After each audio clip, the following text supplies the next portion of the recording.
ਤਰਬੀਅਤ ਕਰਨੀ ਚਾਹੀਦੀ ਬੇਟੇ ਦੀ।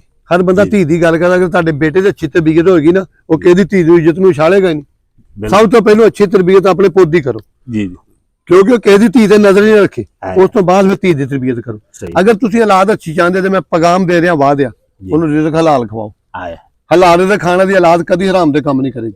ਤਰਬੀਅਤ ਪੁੱਤਰ ਦੀ ਕਰੋ, ਉਹਨੂੰ ਜਦੋਂ ਭਾਉ ਨੂੰ ਕਹੋ ਆਪਣੀਆਂ ਧੀਆਂ ਵੇਖ ਲੈ, ਭੈਣਾਂ ਵੇਖ ਲੈ, ਜਿਹੜੀਆਂ ਬਾਹਰ ਨੂੰ ਤੇਰੀਆਂ ਭੈਣਾਂ ਨੇ। ਤਰਬੀਅਤ ਜਦੋਂ ਸਖਤ ਕਰੋ ਬੇਟੇ ਦੀ ਕਰੋ ਜੀ। ਧੀ ਨੂੰ ਜੇ ਧੀ ਵੀ ਗਲਤ ਕਿਸੇ ਦੀ ਹੋਏਗੀ ਤੇ ਪੁੱਤ ਨਜ਼ਰਾਂ ਨਹੀਂ ਚੁੱਕੇਗਾ। ਅਗਰ ਤੁਹਾਡਾ ਪੁੱਤ ਪਹਿਲਾਂ ਹੀ ਬਗੈਰ ਦਾ, ਧੀ ਤੇ ਫਿਰ ਗਲਤ ਹੋਈ ਗਈ ਹੈ। ਇੱਕ ਬਾਤ, ਦੂਸਰੀ ਬਾਤ ਰਹਿ ਗਈ ਬੀਵੀ ਦੀ। ਦੇਖੋ ਜੀ, ਅੱਜ ਤੋਂ ਨਾ 40-50 ਸਾਲ ਲੋਕ ਕਹਿੰਦੇ ਨੇ ਬੁੱਢੀ ਕੀ ਹੈ ਜੀ, ਪੈਰ ਦੀ ਜੁੱਤੀ, ਉਦੋਂ ਜਹਾਲਤ ਸੀ ਜੀ। 20 ਸਾਲ ਬਾਅਦ ਢਿੱਡ ਪੜਾਉਣ ਨਹੀਂ ਆਈ ਵੀ ਨਿਆਣੇ ਜੰਮਣ ਆਈ। ਨਹੀਂ, ਮਾਂ ਤੇ ਬੀਵੀ ਇੱਥੇ ਇੰਨਾ ਮੈਂ ਲੋਕਾਂ ਨੂੰ ਦੱਸ ਰਿਹਾ, ਮਾਂ ਤੇ ਬੀਵੀ ਇੰਨਾ ਫਰਕ। ਮਾਂ ਸਿਰ ਦਾ ਤਾਜ ਆ, ਬੀਵੀ ਪੈਰ ਦੀ ਜੁੱਤੀ ਨਹੀਂ। ਜੇ ਮਾਂ ਸਿਰ ਦਾ ਤਾਜ ਆ ਤੇ ਮੋਢਿਆਂ ਸਾਫਾ ਬੀਵੀ ਵੀ ਹੈਗੀ। ਅਗਰ ਤੁਹਾਡੀ ਬੀਵੀ ਨੇਕ ਆ, ਉਹਦੇ ਹਰ ਤਰ੍ਹਾਂ ਦੇ ਹਕੂਕਲ ਬਾਤ ਦਾ ਖਿਆਲ ਰੱਖਣਾ ਅੱਛੇ ਇਨਸਾਨ ਦੀ ਜ਼ਿੰਮੇਵਾਰੀ। ਉਹ ਇਨਸਾਨ ਜੰਤੀ ਆ ਜਿਹੜਾ ਬੀਵੀ ਤੇ ਖਰਚ ਕਰਦਾ, ਮੇਰੇ ਆਕਾ ਦਾ ਫਰਮਾਨ। ਮੈਂ ਸਰਕਾਰ ਤੋਂ ਬਾਹਰ ਕਦੀ ਵੀ ਨਹੀਂ ਬੋਲਦਾ। ਜਿਹੜਾ ਆਪਣੀ ਬੀਵੀ ਦੇ ਬੜੀ ਮੁਕੱਦਰਾਂ ਵਾਲੀ ਬੀਵੀ, ਜਿਹਦਾ ਖਾਵੰਦ ਔਰ ਅੱਛੀ ਬੀਵੀ ਸਭ ਤੋਂ ਪਹਿਲਾਂ ਉਹ ਆ ਜਿਹੜੀ ਖਾਵੰਦ ਨੂੰ ਹਰਾਮ ਰਿਜ਼ਕ ਨਾ ਕਮਾਉਣ ਦਾ। ਉਹਨੂੰ ਆਖੇ ਥੋੜੇ ਕਮਾ ਕੇ ਲਿਆ, ਹਲਾਲ ਤੇ ਲਿਆ। ਅਗਰ ਬਹੁਤੇ ਲਿਆਂਦਾ ਤਾਂ ਉੱਤੇ ਸਵਾਲ ਕਰੇ ਵੀ ਇਹ ਤੂੰ ਪੈਸੇ ਕਿੱਥੋਂ ਲਿਆ। ਸਭ ਤੋਂ ਅੱਛੀ ਬੀਵੀ ਹੋਣ ਦੀ ਨਿਸ਼ਾਨੀ ਇਹ ਹੈ ਕਿ ਉਹ ਆਪਣੇ ਖਾਵੰਦ ਨੂੰ ਮਜਬੂਰ ਕਰੇ ਹਲਾਲ ਰਿਜ਼ਕ ਕਮਾਉਣ ਤੇ ਖਾਵੰਦ ਦਾ ਹੱਕ ਬਣਦਾ ਉਹਦੇ ਹਰ ਤਰ੍ਹਾਂ ਦੇ ਹਕੂਕਲ ਬਾਤ ਦਾ ਖਿਆਲ ਰੱਖੇ। ਬੀਵੀ ਦਾ ਹੱਕ ਬਣਦਾ ਵੀ ਕਿਸੇ ਵੇਲੇ ਤੰਗ ਦਸਤੀ ਆਏ ਤਾਂ ਉਹਨੂੰ ਬੂ ਨਾ ਕਰੇ। ਖਾਵੰਦ ਦੇ ਖਵਾਹਿਸ਼ਾਤ ਦਾ ਇਹਤਰਾਮ ਕਰੇ। ਸਭ ਤੋਂ ਪਹਿਲਾਂ ਖਾਵ ਵੇਖੋ ਜੀ, ਇੱਜ਼ਤ ਜਿਹੜੀ ਬੈਠਕ ਦੀ ਤੇ ਬਾਹਰ ਦੀ ਇੱਜ਼ਤ ਹੈ ਨਾ, ਉਹ ਤੁਹਾਡੀ ਬੀਵੀ ਨਾਲ। ਠੀਕ ਹੈ ਨਾ। ਕਿਸੇ ਵੇਲੇ ਮਾਮਲਾ ਤੇ ਵਿਗੜਦੇ ਆ ਨਾ, ਮਾਂ ਦਾ ਬੀਵੀ ਦਾ, ਉਹਨੂੰ ਥੋੜੇ ਅੰਦਰ ਲੈ ਜਾਓ।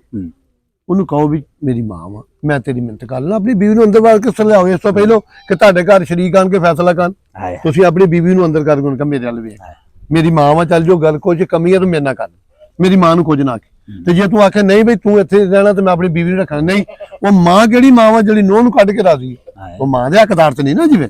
ਕਿਉਂਕਿ ਕੁਰਾਨ 'ਚ ਕਿਤੇ ਦੇਖਣ ਨਹੀਂ ਆ ਵੀ ਨੂੰਹ ਜਿਹੜੀ ਹੈ ਨਾ ਸਹੁਰੇ ਦੇ ਪੈਰ ਧੋ ਕੇ ਪੀਵੇ, ਨਹੀਂ, ਉਹਦੀ ਮਰਜ਼ੀ ਹੈ, ਪਾਉਂਦੀ ਨਹੀਂ। ਅਗਰ ਉਹ ਪੀਵੇਗੀ, ਇੱਜ਼ਤ ਕਰੇਗੀ, ਤੂੰ ਸਮਝ ਲੈ ਅੱਛੇ ਖਾਨਦਾਨ ਸਾਬਤ ਕਰੇ, ਕੱਲ ਨੂੰ ਉਹਦੀ ਵੀ ਕਰੇਗੀ। ਉਹ ਕਿਸੇ ਨੇ ਕਿਹਾ ਮੈਂ ਆਪਣੀ ਮਾਂ ਸੁੱਟਣ ਚੱਲਾਂ ਨਹਿਰ ਦੇ ਵਿੱਚ ਪਿਓ, ਤੇ ਉਹਨੇ ਕਿਹਾ ਥੋੜਾ ਗਾਂ ਕਰਕੇ ਸੁੱਟੀ, ਇੱਥੇ ਮੈਂ ਆਪਣਾ ਸੁੱਟਿਆ ਸੀ। ਇਹ ਤੇ ਫਿਰ ਰਵਾਇਤ ਹੈ ਨਾ, ਨਸਲ ਦਰ ਨਸਲ ਚੱਲੀ ਜਾਏਗੀ। ਜਿਵੇਂ ਕਰਨੀ ਉਵੇਂ ਭਰਨੀ ਹੈ, ਕਿਉਂਕਿ ਫਿਰ ਅਗਰ ਤੁਸੀਂ ਇਸ ਨੂੰ ਬੰਦ ਕਰੋਗੇ ਗਾਂ ਨਹੀਂ ਚੱਲੇਗੀ। ਤੇ ਅਗਰ ਮਾਂ ਕਹਿੰਦੀ ਆ ਵੀ ਨੂੰਹ ਨੂੰ ਛੱਡ ਦੇ ਤੇ ਉਹ ਮਾਂ ਗਲਤ ਹੈ। ਅਗਰ ਬੀਵੀ ਆਂਦੀ ਹੈ ਤੂੰ ਮਾਂ ਨੂੰ ਛੱਡ ਦੇ ਤਾਂ ਬੀਵੀ ਗਲਤ। ਦੋਵਾਂ ਨੂੰ ਆਪਣੇ ਆਪ ਤੇ ਗੌਰ ਕਰਨੀ ਚਾਹੀਦੀ ਵੀ ਬੀਵੀ ਵੀ ਨਹੀਂ ਛਡਾਉਣੀ।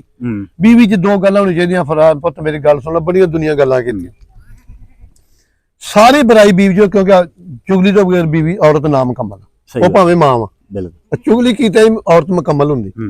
ਬੀਵੀ ਸਿਰਫ ਬੀਵੀ 'ਚ ਇੱਕ ਕੰਮ ਨਾ ਹੋਵੇ, ਬੀਵੀ ਤੁਹਾਡੀ ਇੱਜ਼ਤ ਦੀ ਚੋਰ ਨਾ ਹੋਵੇ ਕਿ ਤੁਸੀਂ ਕੰਮ ਤੇ ਚੱਲ ਗਏ, ਤੁਹਾਡੀ ਪਿੱਛੇ ਇੱਜ਼ਤ ਨਿਲਾਮ ਨਾ ਕਰੇ, ਬਾਕੀ ਉਹਦੀਆਂ ਸਾਰੀਆਂ ਹਰਕਤਾਂ ਕਬੂਲ ਕਰੋ, ਕੋਈ ਬਾਤ ਨਹੀਂ। ਸਿਰਫ ਤੁਹਾਡੀ ਇੱਜ਼ਤ ਦਾ ਤਹਫੁਜ਼ ਕਰੇ ਤੁਹਾਡੇ ਜਾਣ ਤੋਂ ਬਾਅਦ।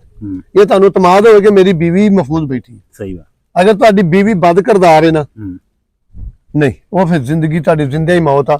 ਸਰਕਾਰ ਨੇ ਫਰਮਾਇਆ ਉਹਨੂੰ ਕੈਦ ਕਰ ਲਓ, ਕੈਦ ਕਰਕੇ ਸਮਝਾ ਨਹੀਂ ਮੰਨਦੀ, ਫਿਰ ਵੀ ਕਤਲ ਦਾ ਹੁਕਮ ਸਰਕਾਰ ਫਰਮਾਇਆ ਉਹਨੂੰ ਦਫਾ ਕਰ ਦੇ, ਉਹਨੂੰ ਛੱਡ ਦੇ। ਬਸ ਬੀਵੀ ਅਗਰ ਤੁਹਾਡੀ ਇੱਜ਼ਤ ਦਾ ਤਹਫੁਜ਼ ਕਰਦੀ ਆ, ਤੁਹਾਡੀ ਇੱਜ਼ਤ ਨੂੰ ਪਮਾਲ ਨਹੀਂ ਕਰਦੀ, ਨਿਲਾਮ ਨਹੀਂ ਕਰਦੀ, ਤੁਹਾਡੀ ਗੈਰ ਮੌਜੂਦਗੀ ਤੇ ਗਰੀਬੀ ਜਾਣ ਕੇ ਵੀ ਤੁਹਾਡਾ ਸਾਥ ਦਿੰਦੀ, ਉਸ ਬੀਵੀ ਦੀ ਪੂਜਾ ਕਰਨੀ ਚਾਹੀਦੀ। ਉਸ ਬੀਬੀ ਨੂੰ ਅਲਹਮਦੁਲਿਲਾ ਵੀ ਰੱਬ ਦਾ ਕਰਮ, ਗਰੀਬ ਹੋ ਕੇ, ਇਹ ਮਾਲਕ ਦੇ ਕਰਮ ਆ ਨਾ। ਉਹਨੇ ਮੈਨੂੰ ਆਬਾਦ ਕਰਨਾ, ਉਹਨੇ ਮੈਨੂੰ ਬੀਵੀ ਅੱਛੀ ਦੇਤੀ।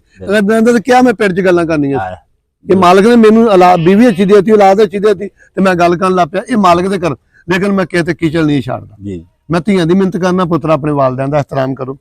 ਮੈਂ ਪੁੱਤਾਂ ਦੀ ਇਹਤਰਾਮ ਮਿਹਨਤ ਕਰਨਾ, ਪੁੱਤਰਾ ਤੁਸੀਂ ਵੀ ਆਪਣੇ, ਮੇਰੇ ਕੋਲ ਜਿਹੜਾ ਬੱਚਾ ਆਉਂਦਾ ਮੈਨੂੰ ਕਹਿੰਦਾ ਪੁੱਤਰ ਸਭ ਤੋਂ ਪਹਿਲੀ ਵੱਡੀ ਬਾਤ ਹੈਗਾ ਤੇਰਾ ਮਾਂ ਪਿਓ। ਮੇਰੇ ਨਬੀ ਪਾਕ ਸੱਲੱਲਾਹੁ ਅਲੈਹਿ ਵਸੱਲਮ ਫਰਮਾਇਆ, ਮੈਨੂੰ ਕਸਮ ਆਪਣੇ ਰੱਬ ਦੀ, ਮੈਂ ਨਮਾਜ਼ ਪੜ੍ਹਦਾ ਹੁੰਦਾ, ਮੇਰੀ ਮਾਂ ਆਵਾਜ਼ ਦਿੰਦੀ, ਮੈਂ ਨਮਾਜ਼ ਛੱਡ ਦੇਣੀ। ਮੈਂ ਕਿਹਾ ਸਭ ਤੋਂ ਪਹਿਲਾਂ ਤੁਹਾਡਾ ਮਾਂ ਪਿਓ ਘਰ ਆ, ਮੇਰੇ ਹੱਥ ਕੋ ਚੁੰਮਦੇ, ਆਪਣੇ ਮਾਂ ਪਿਓ ਤੋਂ ਚੁੰਮੋ, ਜਿਹੜਾ ਤੁਹਾਡਾ ਵਾਲਿਦੈਨ। ਅਗਰ ਤੁਸੀਂ ਮੇਰੀ ਇੱਜ਼ਤ ਕਰਦੇ, ਵਾਲਿਦੈਨ ਦੀ ਕਰਦੇ, ਮੇਰੀ ਤਬਲੀਗ ਕਰਨ ਦਾ ਫਾਇਦਾ ਨਹੀਂ। ਬੀਵੀ ਦੀ ਕਦਰ, ਬੀਵੀ ਬਹੁਤ ਵੱਡਾ ਇੱਕ ਹੋਰ ਸੁਣ ਲਓ, ਬੀਵੀ ਦਾ ਪਤਾ ਕਦੋਂ ਲੱਗਦਾ? ਸਟੱਪਣੀ ਦੀ ਕਦਰ ਉਦੋਂ ਹੁੰਦੀ ਟਾਇਰ ਦੀ, ਜਦੋਂ ਸਟੱਪਣੀ ਪੈਂਚਰ ਹੋ ਜੇ। ਟਾਇਰ ਪੈਂਚਰ ਹੋ, ਸਟੱਪਣੀ ਦੀ ਕਦਰ ਉਦੋਂ ਹੁੰਦੀ ਹੈ ਕਿ ਮੈਨੂੰ ਸਟੱਪਣੀ ਰੱਖਣੀ ਚਾਹੀਦੀ। ਬੀਵੀ ਇੱਕ ਉਹ ਸਟੱਪਣੀ ਹੈ ਤੁਹਾਡੀ, 50 ਸਾਲ ਤੋਂ ਬਾਅਦ ਤੁਹਾਨੂੰ ਪਤਾ ਲੱਗਦਾ ਕਿ ਬੀਵੀ ਕੇ ਨੂੰਹ ਤੋਂ ਪੜਦਾ, ਧੀ ਤੋਂ ਪੜਦਾ, ਪੋਤੀ ਤੋਂ ਪੜਦਾ, ਬੀਵੀ ਤੋਂ ਨਹੀਂ ਪੜਦਾ। ਬੀਵੀ ਨੇ ਉਹਦਾ ਨੰਗ ਕਰ ਜਾਣਾ, ਕੋਈ ਰਿਸ਼ਤਾ ਨਹੀਂ ਕੋਲ ਜਾਂਦਾ, ਪੁੱਤ ਵੀ ਕਿੰਨਾ ਚਿਰ ਚੱਲ ਜਾਏਗਾ। ਸਹੀ ਗੱਲ, ਠੀਕ ਹੈ ਨਾ। ਬੀਵੀ ਬਹੁਤ ਵੱਡਾ ਇਨਾਮ ਹੈ, ਅੱਛੀ ਬੀਵੀ। ਮਾੜੀ ਹੋਵੇ ਅਸਲੀ ਤੋਂ ਹੁਣ ਜੋਕਾ ਸਾਹਿਬ ਤੋਂ ਪੁੱਤ ਲੱਗਦਾ 100 ਚੋਂ 20 ਘਰ ਬਚੇ ਆ, 70 ਗੁੱਲ ਹੋ ਗਏ। ਜੇ ਬੱਚੇ ਬਾਹਰ ਰੋਜ਼ੀ ਕਮਾਉਣ ਜਾਂਦੇ ਤੇ ਪਿੱਛੇ ਇੱਜ਼ਤ ਨਹੀਂ ਬਾਈਦੀ। ਮੁਕੱਦਰਾਂ ਵਾਲਾ ਘਰ ਆ ਜਿਹਦੇ ਵਿੱਚ ਪਿੱਛੋਂ ਉਹਦਾ ਭਰਾ ਡਿਊਟੀ ਕਰ ਰਿਹਾ ਕਿ ਇਹਦੀ ਇੱਜ਼ਤ ਬਚੇ ਮੇਰੇ ਘਰ। ਫਿਰ ਉਸ ਬੱਚੇ ਨੂੰ ਬਾਹਰ ਵਾਲੇ ਨੂੰ ਚਾਹੀਦਾ ਕਿ ਜਿਹੜਾ ਮੇਰਾ ਭਰਾ ਪਿੱਛੋਂ ਮੇਰੀ ਇੱਜ਼ਤ ਮਹਿਫੂਜ਼ ਕਰਕੇ ਬੈਠਾ ਉਹਦਾ ਮੈਂ ਸਾਥ ਦੇਵਾਂ। ਰਾਣਾ ਸਾਹਿਬ ਫਿਰ ਇੱਕ ਹੋਰ ਬਾਤ ਸੁਣ ਲਾ, ਬਗੈਰਤ ਸਾਡੀ ਮਾਸ਼ਰੇ ਵਿੱਚ ਬਹੁਤ ਆ ਗਈ ਆ। ਜਿਹੜੇ ਮੀਡੀਆ ਵਾਲੇ ਨੇ ਮਾਮੇ ਭਾਣਜੀ ਦੀ ਤੇ ਲਾ ਦਿੰਦੇ ਆ, ਦੇਰ ਭਰਜਾਈ ਦੀ ਲਾ ਦਿੰਦੇ ਆ, ਚਾਚੀ ਪਤੀ, ਉਹ ਯਾਰ ਉਹ ਬਗੈਰਤ ਹੋ ਗਿਆ। ਤੁਸੀਂ ਤੇ ਨਹੀਂ ਯਾਰ ਇਹ ਕਲਿੱਪ ਚਲਾਓ, ਮਾਸ਼ਰਾ ਸਾਰਾ ਤਾਂ ਨਾ ਵਿਗਾੜੋ। ਉਹਨਾਂ ਲੋਕਾਂ ਤੋਂ ਦੂਜੇ ਮੁਲਕਾਂ ਦੇ ਨਾਂ ਦੱਸੋ ਕਿ ਸਾਡੀ ਦੁਨੀਆ ਇਦਾਂ ਆਵਾਮ ਇਦਾਂ ਦੀ।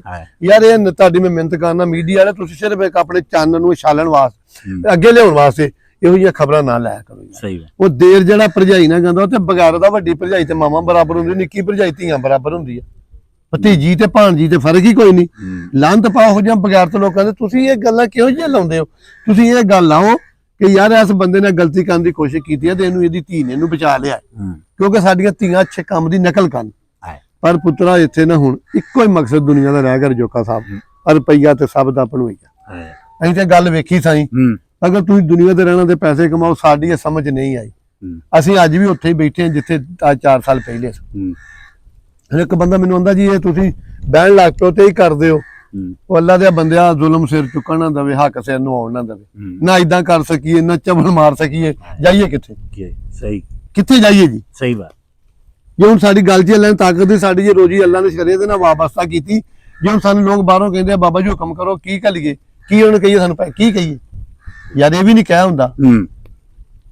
ਉਹ ਤੰਦੂਰ ਤੇ ਘੁੱਟ ਨਾ ਮਿਲੇ ਪਾਣੀ ਮੂੰਹੋਂ ਕਰਨਾ ਵੀ ਨਾ ਸਵਾਲ ਹੋਵੇ। ਸਵਾਲ ਵੀ ਨਹੀਂ ਹੁੰਦਾ ਜੋਕਾ ਸਾਹਿਬ। ਬਿਲਕੁਲ ਯਾਰ ਤੁਸੀਂ ਸਾਨੂੰ ਜ਼ਿੰਦਾ ਤੇ ਫਿਰ ਰਹਿਣ ਦਿਓ। ਸਹੀ ਗੱਲ।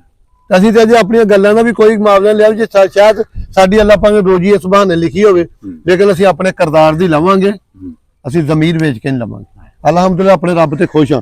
ਜਿਨ੍ਹਾਂ ਦੁੱਖਾਂ ਵਿੱਚ ਦਿਲਬਰ ਰਾਜੀ ਤੇ ਸੁੱਖ ਉਹਨਾਂ ਤੋਂ ਵਾਰੇ, ਦੁੱਖ ਕਬੂਲ ਮੁਹੰਮਦ ਬਖਸ਼ਾ ਤੇ ਰਾਜ਼ੀ ਰਹਿਣ ਪਿਆਰੇ। ਪਾਕਿਸਤਾਨ ਦੀ ਆਵਾਮ ਜਾਂ ਗੈਰ ਬਾਹਰਲੇ ਮੁਲਕਾਂ ਦੀ ਆਵਾਮ ਆ, ਇੰਡੀਆ ਵਾਲਿਆਂ ਨਾਲ ਸਾਨੂੰ ਪਿਆਰ ਆ, ਸਰਦਾਰਾਂ ਨਾਲ ਲੋਕ ਬੜੀਆਂ ਤਨਕੀਦਾਂ ਕਰਦੇ ਆ, ਬੜੇ ਕਮੈਂਟ ਕਰਦੇ, ਲੇਕਿਨ ਮੈਂ ਸਰਦਾਰਾਂ ਦੇ ਖਿਲਾਫ ਨਹੀਂ ਬੋਲਦਾ। ਅਗਰ ਕਿਸੇ ਦੀ ਮੇਰੇ ਨਾਲ ਦਿਲ ਸ਼ਿਕਨੀ ਹੋਈ ਹੈ ਤੇ ਮੈਂ ਮਾਫੀ ਚਾਹਾਂਗਾ ਵੀ ਮੇਰੇ ਲਫ਼ਜ਼ਾਂ ਤੋਂ ਕਿਸੇ ਦਾ ਦਿਲ ਟੁੱਟਾ ਹੋਵੇ ਉਹ ਮੈਨੂੰ ਦੱਸੇ, ਮੈਂ ਉਹਦੇ ਕੋਲ ਸੌਰੀ ਕਰਾਂਗਾ ਜੀ। ਅਹਿਲੇ ਬੈਤ ਦੇ ਦਿਨ ਨੇ, ਅਹਿਲੇ ਬੈਤ ਦਾ ਦੁੱਖ ਮਨਾਇਆ ਕਰੋ, ਉਹਨਾਂ ਦੇ ਖਤਮ ਦੁਆਓ ਉਹਨਾਂ ਨੂੰ ਪੜ੍ਹ ਕੇ ਬਖਸ਼ੋ। ਪਾਕ ਰੂਹਾਂ ਨੇ, ਉਹਨਾਂ ਦੇ ਸਦਕੇ ਸਾਡੇ ਦੀ ਨਜਾਤ ਹੋਣੀ ਹੈ। ਬਿਲਕੁਲ। ਅੱਲਾਹ ਪਾਕ ਇਸ ਪਾਕਿਸਤਾਨ ਦੀ ਖੈਰ ਕਰੇ। ਅੱਲਾਹ ਪਾਕ ਮੇਰੀ ਦੁਆ ਹੈ, ਅੱਲਾਹ ਪਾਕ ਸਾਨੂੰ ਜਿਹੜਾ ਮਰਜ਼ੀ ਲੀਡਰ ਦੇ ਉਹ ਦੇ ਜਿਹਨਾਂ ਮੇਰੇ ਪਾਕਿਸਤਾਨ ਦੀ ਇੱਜ਼ਤ ਤੇ ਨੌਜਵਾਨ ਨਸਲ ਦਾ ਰੁਜ਼ਗਾਰ ਚੱਲੇ। ਮੇਰੇ ਨੌਜਵਾਨ ਵੇਖੋ ਆਖਰ ਤੇ ਫਿਰ ਬਾਤ ਹੈ, ਬੰਦੂਕਾਂ ਖੁਦਾ ਦੇ ਵਾਸਤੇ ਛੱਡ ਦਿਓ ਨਾ ਯਾਰ, ਨਾ ਏਦਾਂ ਕਰੋ। ਮਿਹਨਤ ਤੇ ਤੁਹਾਡੇ ਅੱਗੇ ਜਿਹੜੀਆਂ ਤੁਹਾਡੀਆਂ ਦੁਸ਼ਮਣੀਆਂ ਨੇ ਨਾ, ਮੈਂ ਫਿਰ ਤੁਹਾਨੂੰ ਕਹਿਣਾ ਕਿ ਮੇਰੀ ਡਿਊਟੀ ਲਾਓ, ਮੈਂ ਮਿਹਨਤ ਕਰਾਂਗਾ। ਸਹੀ ਮੈਂ ਤੇ ਮੇਰਾ ਕੋ ਪੁੱਤ ਵੱਜ। ਬਿਲਕੁਲ। ਇਹ ਜਿਹੜੇ ਸੋਹਣੇ ਪੁੱਤ ਯਾਰ ਮਰਦੇ ਵੇਖਣ ਦੇ ਆ, ਖੁਦਾ ਦੀ ਕਸਮ ਜਿਹੜੇ ਮਰਦੇ ਕਸਮ ਜੇ ਪੈਦਾ ਕਰਨ ਦੀ ਪਾਕਿਸਤਾਨੀ ਮੇਰੇ ਪੁੱਤ ਯਾਰ, ਭਾਵੇਂ ਉਹ ਜੱਟ ਦੇ ਆ, ਭਾਵੇਂ ਗੁੱਜਰਾਂ ਦੇ ਆ, ਭਾਵੇਂ ਰਾਈਆਂ ਦੇ, ਮੇਰੇ ਪੁੱਤ ਨੇ ਜੀ। ਮੇਰੇ ਮਿਹਨਤ ਕਰਨ ਕਿਸੇ ਦੀ ਧੀ ਵਸੇ, ਕਿਸੇ ਦਾ ਪੁੱਤ ਬਚੇ, ਮੈਨੂੰ ਦੱਸਿਓ, ਮੈਂ ਮਿਹਨਤ ਕਰਾਂਗਾ। ਪਾਕਿਸਤਾਨ ਜ਼ਿੰਦਾਬਾਦ। ਮੇਰੇ ਸ਼ਾਹ ਹੁਸੈਨ ਦੇ ਦੁਸ਼ਮਣਾਂ ਤੇ ਬੇਸ਼ੁਮਾਰ ਲਾਨਤ ਤੇ ਮੰਨਣ ਵਾਲਿਆਂ ਨੂੰ ਸੱਤੇ ਖੈਰਾਂ।